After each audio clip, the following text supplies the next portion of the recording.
ഇനി ഡൽഹിയിലുള്ള നീക്കങ്ങൾ എന്താണ്? കാരണം മന്ത്രിസഭയുടെ ഉപസമിതി യോഗം ചേരാൻ പോകുന്നത് എത്രത്തോളം കനത്ത പ്രഹരം മർമ്മം നോക്കി കൊടുക്കുക, അതാണ് ഇന്ത്യയിലെ ഓരോ പൗരന്മാരും, രാജ്യത്തെ സ്നേഹിക്കുന്ന ഓരോ പൗരന്മാരും ആഗ്രഹിക്കുന്നത്. അപ്പോൾ ആ ഒരു ടെൻഷൻ, അതിൻ്റെ ഒരു സമ്മർദ്ദം, പിന്നീട് പറയുന്നത് പോലെ പാകിസ്ഥാനിലെ സാഹചര്യങ്ങൾ, അവിടുത്തെ രാഷ്ട്രീയ സാഹചര്യങ്ങളൊക്കെ അറിയാമല്ലോ. ഒരു രാഷ്ട്രീയത്തിന് അപ്പുറത്തേക്ക് സൈന്യത്തിൻ്റെ പവറുള്ള ഒരു രാജ്യം. അപ്പോൾ അവർക്ക് എന്തും എപ്പോഴും ഒരു പക്ഷേ ഒരു ആലോചനയില്ലാതെ പെരുമാറുന്ന ഒരു സ്ഥിതിയാണ് ആ രാജ്യത്തെ സംബന്ധിച്ചോളം ഉള്ളത്. അപ്പോൾ തീർച്ചയായും അവിടുത്തെ സാഹചര്യങ്ങൾ, അതിർത്തിയിലെ സാഹചര്യങ്ങളൊക്കെ മനസ്സിലാക്കി കരുതലോടെ ഒരു തിരിച്ചടിയാണോ ഇപ്പോൾ പ്ലാൻ ചെയ്യുന്നത് അർജുൻ? പ്രത്യേകിച്ച് കനത്ത പ്രഹരം നൽകണമെന്നുള്ള കാര്യം ഓരോ ഇന്ത്യക്കാരനും ആവശ്യപ്പെടുന്നുണ്ട്. അതിന്റെ സമ്മർദ്ദവും വർദ്ധിച്ചുകൊണ്ടിരിക്കുകയാണ്. പക്ഷേ കൃത്യമായുള്ള കാര്യങ്ങൾ വിലയിരുത്തി മാത്രമേ ഒരു പ്രത്യാക്രമണം എന്തായാലും ഈ ഘട്ടത്തിൽ ഇന്ത്യക്ക് നടത്താൻ സാധിക്കുകയുള്ളൂ. ആ ഉപസമിതി യോഗം, സുരക്ഷാ കാര്യങ്ങൾ വിലയിരുത്താൻ വേണ്ടിയുള്ള ഉപസമിതി യോഗം ആരംഭിച്ചു കഴിഞ്ഞിരിക്കുന്നു. ഞാൻ നിൽക്കുന്നത് പ്രധാനമന്ത്രിയുടെ വസതിക്ക് മുന്നിലാണ്. ഈ റോഡിനപ്പുറത്തുള്ള 7 ലോക് കല്യാൺ മാർഗിൽ പ്രധാനമന്ത്രി നേതൃത്വം നൽകുന്ന ആ CCS മീറ്റിംഗ് ഇതിനോടകം തന്നെ ആരംഭിച്ചിട്ടുണ്ട്. കേന്ദ്ര ആഭ്യന്തരമന്ത്രി അമിത്ഷാ, ഒപ്പം കേന്ദ്ര പ്രതിരോധ മന്ത്രി രാജ്നാഥ് സിംഗ്, സുരക്ഷാ ഉപദേഷ്ടാവ് അജിത് ഡോവൽ, കേന്ദ്ര വിദേശമന്ത്രി S ജയശങ്കർ തുടങ്ങിയവരാണ് ഈ യോഗത്തിൽ പങ്കെടുക്കുന്നത്.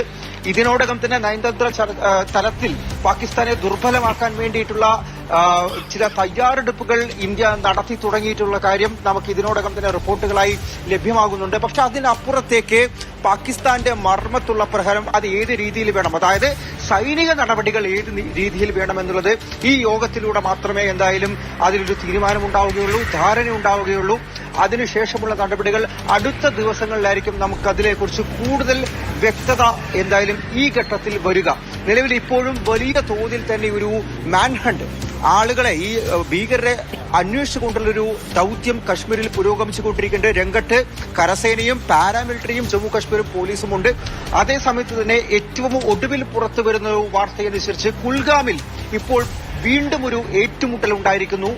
ജമ്മു കാശ്മീർ പോലീസും CRPFും അതുപോലെ കരസേനയും രംഗത്തുണ്ട്. പക്ഷേ ഇവർ ഇപ്പോൾ ഭീകരരുമായി ഏറ്റുമുട്ടിക്കൊണ്ടിരിക്കുകയാണ് എന്നുള്ള ഏറ്റവും പുതിയ വാർത്തയാണ് ഇപ്പോൾ പുറത്തു വന്നിരിക്കുന്നത്. അതിന്റെ ശ്രമിച്ച ഭീകരരാണോ ഇപ്പോൾ നേരിടുന്നത് സൈന്യം? പ്രതീക്ഷ അത്തരത്തിലുള്ള കാര്യങ്ങളിൽ കൂടുതൽ വ്യക്തത വരേണ്ടതുണ്ട്. സൈനിക വൃത്തങ്ങൾ തന്നെ അക്കാര്യങ്ങൾ കൂടുതൽ വ്യക്തത വരുത്തുമെന്നുള്ളതാണ് നിലവിൽ നമുക്ക് മനസ്സിലാക്കാൻ സാധിക്കുന്നത്. എന്തായാലും കുൽഗാം എന്ന് പറയുന്നത് സൗത്ത് കശ്മീരിൽ തന്നെയുള്ള, ഈ പെഹൽഗാം പോലെ തന്നെ സൗത്ത് കശ്മീരിലുള്ള ഒരു പ്രദേശമാണ്. അവിടെ എത്തരത്തിലാണ് ഈ ഒരു ഏറ്റുമുട്ടൽ ഇപ്പോൾ ആരംഭിച്ചിരിക്കുന്നത് എന്നുള്ള കാര്യത്തിൽ അധികം വൈകാതെ തന്നെ ഒരു വ്യക്തത, അതിലൊരു സ്ഥിരീകരണം, അത് നുഴഞ്ഞുകയറിയവരാണോ അതല്ല മറ്റേതെങ്കിലും രീതിയിൽ രക്ഷപ്പെട്ടു പോയവരെ പിന്തുടർന്ന് സൈന്യം എത്തിയതാണോ എന്നുള്ള കാര്യത്തിൽ വ്യക്തത വരാനുണ്ട്. കാരണം CRPFും സൈന്യവും ജമ്മു കശ്മീർ പോലീസുമാണ് ആ പ്രദേശത്ത് ഇപ്പോൾ നിലയുറപ്പിച്ച് ഈ പോരാട്ടം ഇപ്പോൾ നടത്തിക്കൊണ്ടിരിക്കുന്നത്. എന്തായാലും ഇപ്പോൾ ഈ റോഡിനപ്പുറത്തെ വസതിക്ക് അകത്ത് നടക്കുന്ന യോഗം, അതിന് വളരെയധികം പ്രാധാന്യമുണ്ട്. ഇന്ത്യയുടെ മുന്നോട്ടുള്ള നീക്കങ്ങൾ അത് ശ്രദ്ധിച്ചു തന്നെ ആയിരിക്കുമെന്നുള്ള കാര്യം ഉറപ്പാണ്. അത് ഏത് തലത്തിലായിരിക്കുമെന്നുള്ളത് വളരെയധികം ചോദ്യം ഉയരുന്നുണ്ട്. കാരണം ലോകരാഷ്ട്രങ്ങളുടെയൊക്കെ തന്നെ പിന്തുണ അകമഴിഞ്ഞ് ഇന്ത്യക്ക് ലഭിക്കുകയല്ലേ? അങ്ങനെയുള്ള കമ്മ്യൂണിക്കേഷൻസ് മറ്റ് പ്രബല രാജ്യങ്ങളൊക്കെ തന്നെ ഇന്ത്യയോട് നടത്തിക്കൊണ്ടേയിരിക്കുകയാണോ? അങ്ങനെ അന്താരാഷ്ട്ര സമൂഹത്തിന് മുൻപിൽ ഇന്ത്യയുടെ അവസ്ഥ ഇതാണ്, മറ്റൊരു പോംവഴിയുമില്ല എന്ന് ബോധ്യപ്പെടുത്താൻ, UN അടക്കം ബോധ്യപ്പെടുത്താനുള്ള സാഹചര്യം സംജാതമാകുമ്പോൾ അതിനെയൊക്കെ ഇന്ത്യ എങ്ങനെ ഫലപ്രദമായി ഉപയോഗിക്കാനാണ് സാധ്യത?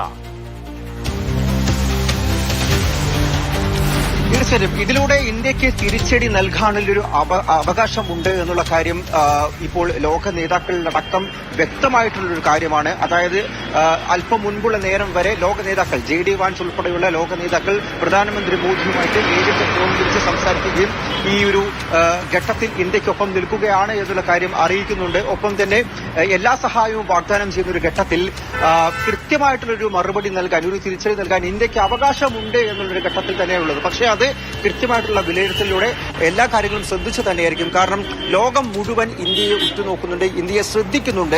അതുകൊണ്ട് ഏത് രീതിയിലായിരിക്കും ആ പ്രത്യാക്രമണം എന്നുള്ളത് വളരെയധികം പ്രധാനമാണ്. എടുത്തുചാടി എന്തായാലും ഒരു കാര്യമോ ഒരു വിഷനോ ഒന്നും തന്നെ ഉണ്ടാകില്ല എന്ന് ഈ ഘട്ടത്തിൽ ഉറപ്പിച്ചു പറയാം. ആദ്യം ഇപ്പോഴും കശ്മീരിലുള്ള വിനോദസഞ്ചാരികളുടെ സുരക്ഷയുടെ കാര്യത്തിൽ ഒരു തീരുമാനമുണ്ടാകും.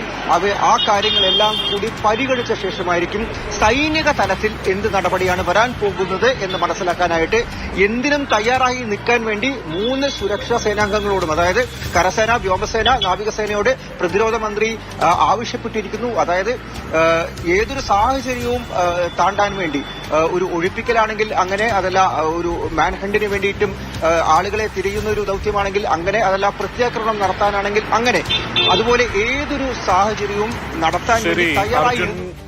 ഡൽഹിയിലെ നീക്കങ്ങൾ, ഇന്ത്യയുടെ അടുത്ത സ്റ്റെപ്പ് എന്താണ്, മൂവ്മെന്റ് എന്താണ് എന്നത് സംബന്ധിച്ച് വിശദീകരിക്കുകയായിരുന്നു. ഒപ്പം